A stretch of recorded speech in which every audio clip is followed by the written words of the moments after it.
Bonjour! Aujourd'hui, dans cette nouvelle vidéo, je fais le déballage et l'installation de ce lecteur Spark de 1 gigaoctet. Donc, oh là là, la caméra n'est pas bien placée. Donc, qu'est-ce que c'est que ce machin? En haut, c'est des cartouches avec des disques durs dedans et de 1 gigaoctet, on les met dans un lecteur. Donc, voilà.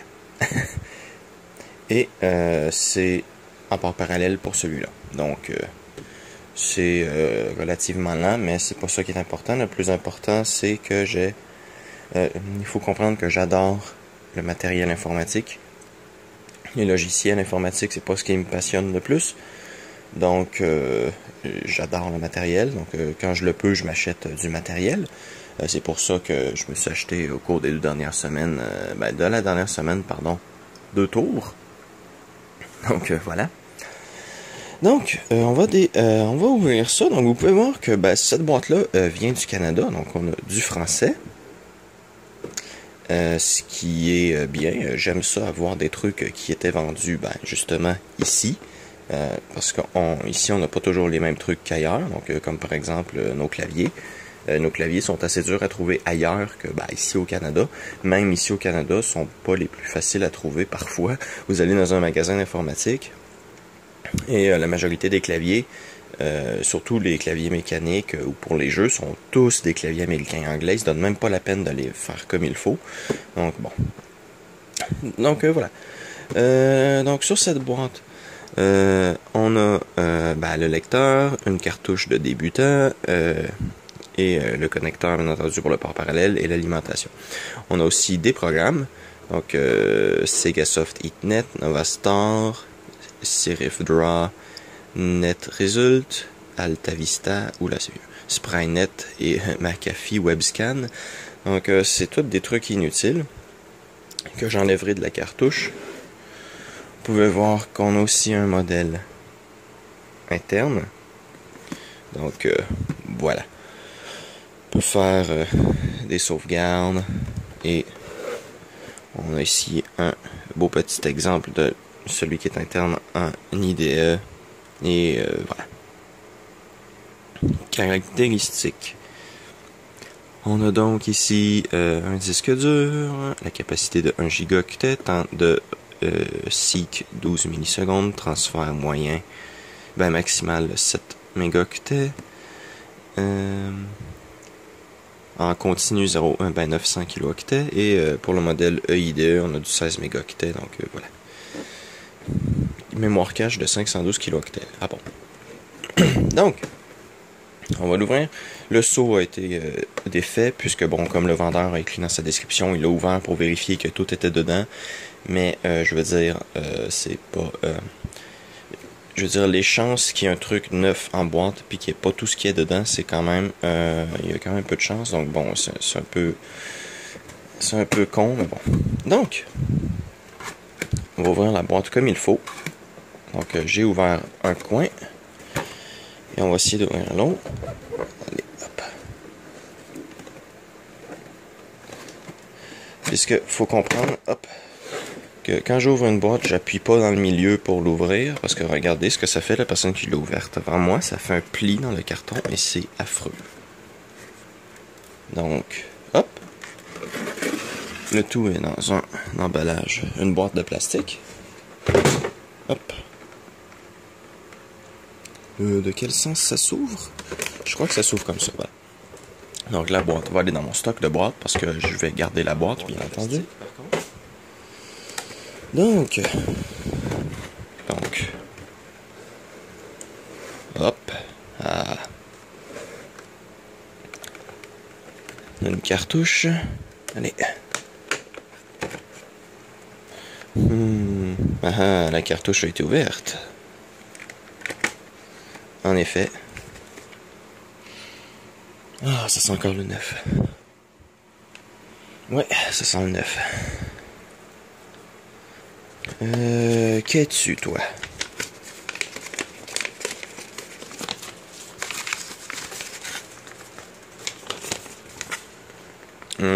Oui, ça nous dit qu'il faut retirer le Mac. Et d'ailleurs, en parlant de ça, le SideQuest, c'est pas le seul lecteur que je vais acheter. J'ai dans mon collimateur des SideQuest et lecteur Jazz. Donc, je vais recevoir ça d'ici quelques temps. Là. Ce sera pas tout de suite, là, mais d'ici quelques semaines, attendez-vous à voir des trucs. Donc, on va mettre ça de côté. Je vais prendre le reste après. Voilà. Le lecteur.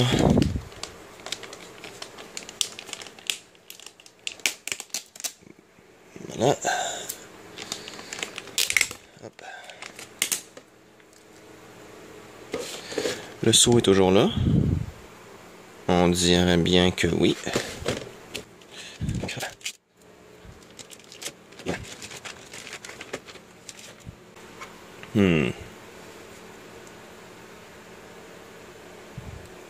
Ça n'a pas été enlevé non plus. Donc le lecteur n'a pas du tout été ouvert. La prise d'alimentation et les connecteurs parallèles. On va donc retirer ce collant. On va essayer de ne pas mettre de résidus. Il y a des résidus sur le caoutchouc, merde. Il va falloir que j'enlève ça. Donc, hop, ça c'est ouvert. On retire la protection, c'est bien. Wow. Non, non, non. C'est beau. Donc, hop, je vais m'asseoir. Donc, le lecteur est en bon état. Le plastique a des marques, par contre. Je sais pas si vous pouvez le voir. Non, non, focus. Voilà. Le plastique semble avoir des marques. Mais ça, je vais pas mettre ça sur la faute du vendeur. C'est juste que ça fait 20 ans que c'est dans la boîte. Donc, je vais partir du principe que c'est juste le vieillissement du plastique. Bon, j'enlèverai ça plus tard. Donc, on va mettre ça de côté. Hop. Qu'avons-nous d'autre?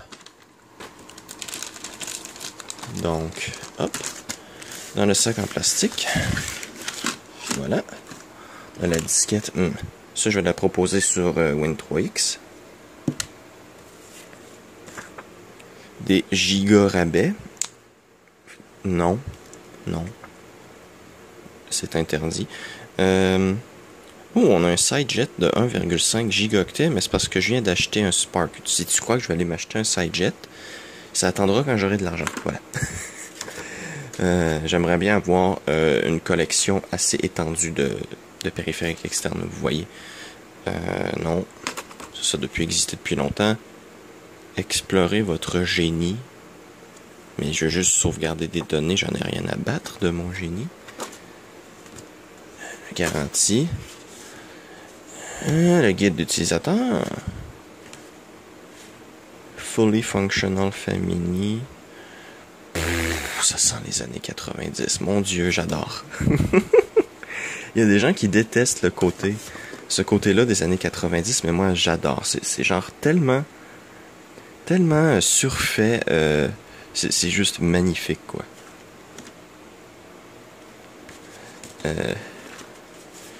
Ici, le guide du logiciel.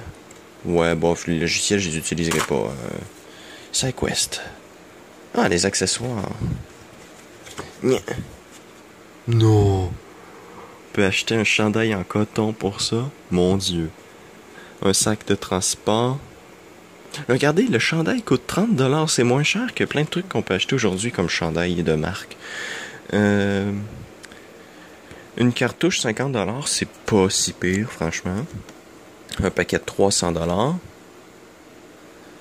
Ah, en fait, c'est la cartouche de départ. Une cartouche normale, c'est 40$. Ah, bah c'est bien, c'est bien. Easy, 135 MB. Ok, c'est le coût des cartouches. Ok. Ah, regardez, les 88 mégaoctets et les 44 coûtent presque le même prix que les cartouches d'un gigaoctet. Wow, ça...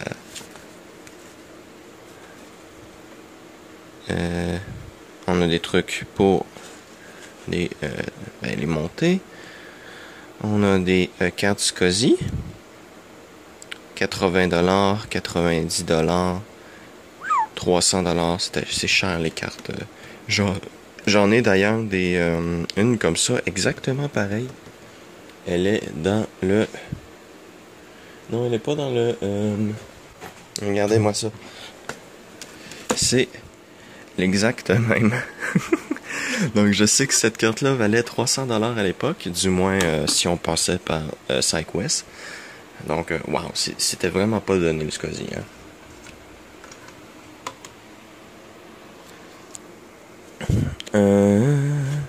Ah, on a d'autres trucs ici, des terminaisons SCSI, c'est bien, c'est bien. Les logiciels en disquette, c'est un peu cher pour des disquettes quand même, là. Et voilà. Channel Troubleshooting, Windows 3.1. Ok, donc on nous explique qu'il peut y avoir des problèmes sur 3.1 à cause du port parallèle. Et pour Windows 95. Et ça tombe bien, on va utiliser Windows 95, c'est pour ça que le Toshiba Satellite est là. Donc, je vais lire ça 30 secondes, voir s'il y a des trucs importants, et je reprends. Bien, il nous reste que 2 trucs. Donc, allez, le port parallèle. Ouh là là, c'est des élastiques. Oh mon Dieu, ça va être... Oh, ils ont l'air encore bons. Mon Dieu, ok. Port parallèle, et... l'alimentation utilise un port DIN 5 broches. Ce qui est assez étonnant à l'époque. Le port DIN 5 broches était déjà déclassé par beaucoup de choses, surtout pour une alimentation. Bon, ok. Donc, je vais défaire ça, on va brancher ça et je vais démarrer l'ordinateur. Bien, donc nous voici sur Windows 95. Si ça veut faire quelque chose, non? Oui, peut-être.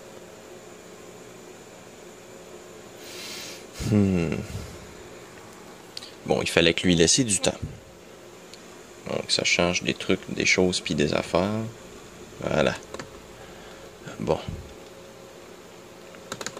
Donc, notre ami, le poste de travail.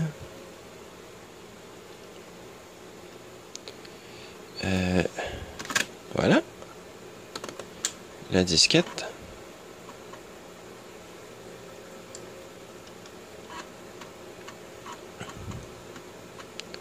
Donc, ça c'est une icône, ah, c'est un pif, ok.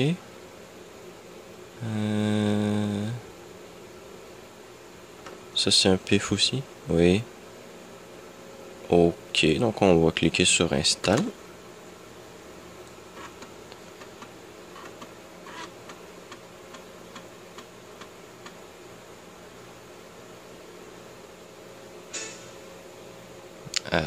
Bon, ok, je vais faire redémarrer ça, je reprends. Bien, donc ça démarre pas. Je sais pas si ça veut pas redémarrer parce que le programme est pas terminé. Je sais pas s'il veut que j'insère un disque.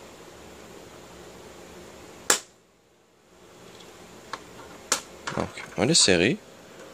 Vous pourrez écouter le magnifique bruit que ça fait.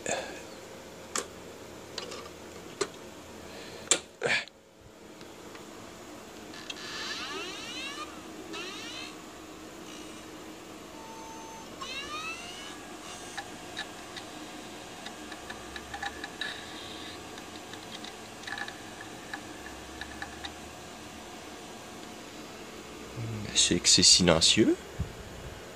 Ça fait moins de bruit qu'une disquette zip. C'est bien. Mais ça veut toujours pas se fermer, hein. L'interface est crashée. Bon. Ok, je reprends. Donc, c'est détecté. C'est bien. Donc, je sais pas si c'est la cause de mon ordi qui a crashé ou si c'est un problème avec le truc. Et le problème, c'est qu'il va falloir que je refasse l'installation 95 parce que les pilotes que j'ai mis pour le contrôleur de disque dur fait crasher l'ordi. Il faut que je désinstalle le pilote. Donc, voilà. Donc, si je l'ouvre... Ouh! mon accès. Donc si je fais Setup,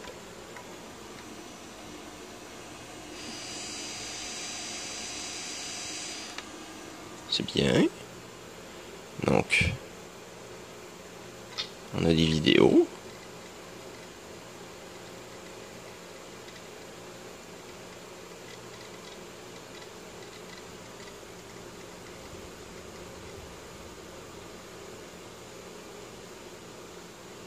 Who do you trust with your life? Your business life.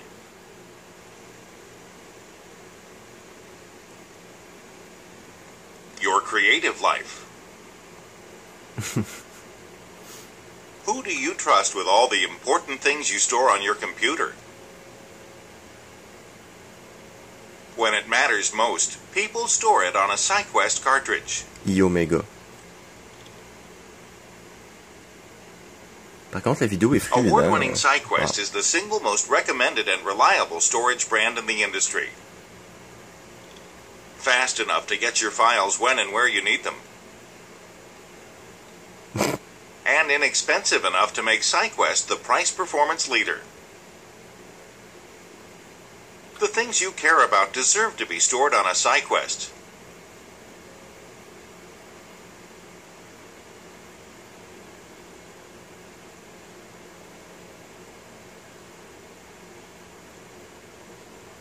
Because it's not just your stuff, it's your life.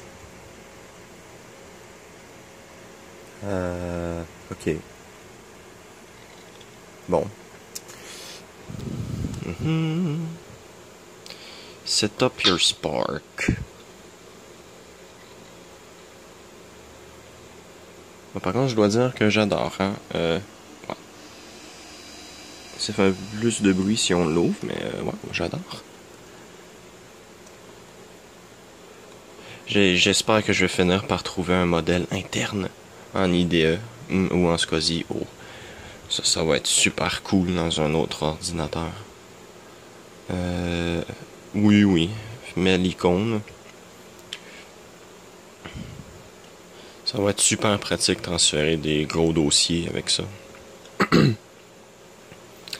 The following are included.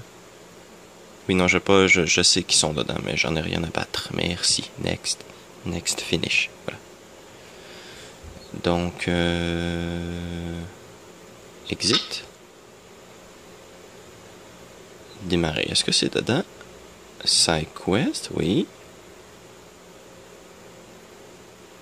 Master Setup. Qu'est-ce que ça fait? Ah, ok, c'est ça. C'est pas du tout un vrai setup.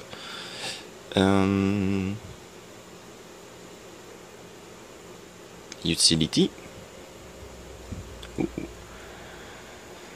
Donc, format, duplicate, about. Donc, le machin date de... Tout ça, ça a l'air de dater de 98. Même sur la cartouche, il est écrit Easy Backup. Ouais, mais bon, je n'ai pas vraiment besoin. Contrôle quoi? Je peux l'éjecter avec ça? Ah, le sleep mode.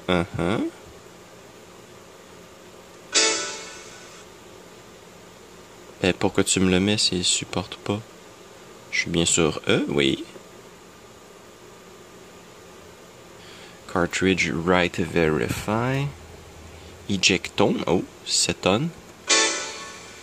Peut-être qu'il faut que je redémarre l'ordi. Cartridge AV mode. Refresh cartridge. Oui. Bon, c'est pas très important. Mount. Est-ce que c'est ça qu'il faut que je fasse? Go. Ok. You can now use this cartridge. Ok. Contrôle. Est-ce que je peux maintenant faire des trucs avec? Does not support. Bon. Peut-être que c'est pas pour les modèles parallèles. Je sais pas. Bien. Est-ce qu'on a d'autres trucs là-dedans? Vidéo. Ouais, ça c'est l'intro qu'on a vu. Draw plus. C'est pas très intéressant. ROD. SideQuest install. Ça doit être là que sont les trucs que j'ai installés. Il va falloir que je fasse une copie de cette cartouche là aussi pour la mettre sur Win3X. Parce qu'il faut comprendre, c'est que la cartouche qu'on nous donne, il y a des trucs dedans. Donc j'en ferai une copie comme ça si les gens ont pas la cartouche de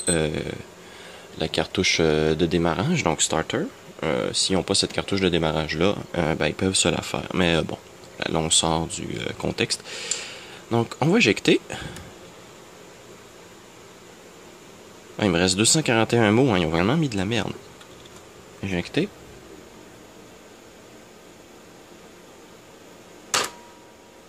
Tada! Donc le dessous, si tu veux faire le focus, j'ai dit merci. On peut voir 97 jusqu'à la date de copyright et la cartouche. Mais ça, je vais en acheter plus là, donc voilà, ça ce sera pas un problème. Donc je vais mettre ça sur pause. Je vais aller faire des trucs et on va faire un test de vitesse, voir à quelle vitesse ça va sur ce port parallèle là. Et on va voir ce que ça donne. Bien, donc on va copier le fichier Windows 95 qui vient du CD de 95. Hein, donc ça c'est le genre de truc que vous devez avoir sur votre disque dur, comme ça vous n'avez pas besoin d'insérer le CD quand Windows vous demande le CD de Windows 95. Donc il fait pile 50 mégaoctets. Donc je vais juste mettre ça là 30 secondes, le temps d'avoir mes deux pattes libres pour faire ça. On va aller dans le disque, clic droit et coller.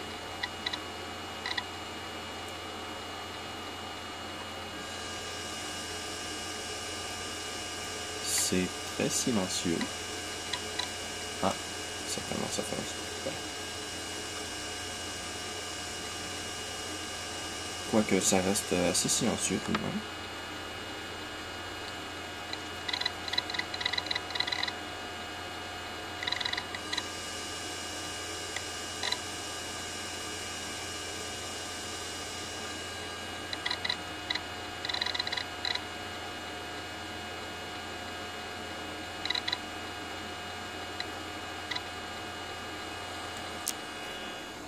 Donc, pendant que ça copie, ben, je vais vous épargner un peu tout ça. Donc, vous avez eu, une cinquantaine de secondes à entendre le disque. Donc, je vais faire pause et laisser ça se terminer et vous verrez le temps que ça a pris. Bien, donc, ça vient tout juste de finir. Donc, 3 minutes 49. Donc, paramètre accessoire, ça. Donc, 60 fois 3, 680, bien entendu, plus 39, voilà, donc 219 secondes. Donc, 50 divisé par 219. Ça fait une vitesse de 228 kilo-octets secondes.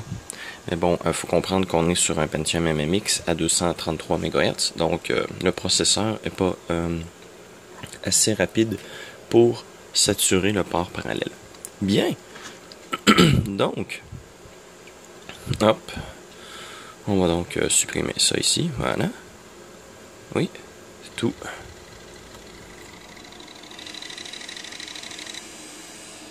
Ça a été rapide. Et précédent, éjecte.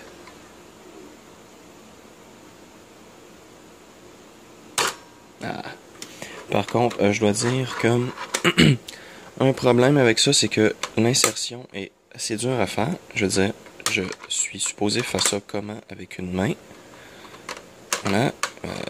Avec une seule patte, c'est très très... Non. Voilà. Et en plus, il faut pousser très très fort. Regardez, je vais le faire. Hop. Là, en ce moment, ça ne va pas fonctionner. Il faut que je le tienne. Que je le laisse descendre. Et là, ça fonctionne. Donc, bon. Ça, ce mécanisme-là, c'est... voilà, c'est pas du tout le meilleur. Mais voilà. Donc, c'était une vidéo sur le SideQuest Spark de 1 gigaoctet. En espérant que vous avez apprécié cette vidéo sur ce petit truc. Donc c'était une petite vidéo, hein, rien de bien compliqué. C'est pas ma chaîne n'est pas de faire un historique complet. Donc je ferai peut-être une vidéo plus approfondie un jour, mais ça c'est quand j'aurai envie de faire des vidéos de meilleure qualité. Donc là c'était juste pour vous montrer un peu le machin. Je referai peut-être une vidéo mieux faite pour vous montrer comment l'installer. Mais sinon, c'est pas mal tout. Et ça, bien entendu, il faut le remettre dans le protège dès qu'on a terminé, parce qu'il faut comprendre que c'est un disque dur qui n'est pas protégé contre la poussière. Donc, si vous ne le protégez pas vous-même, vous risquez d'avoir un head crash, et le head crash va briser et le disque et le lecteur. Donc, faites attention. Bien. Donc, en espérant que vous avez apprécié cette vidéo, et à la prochaine.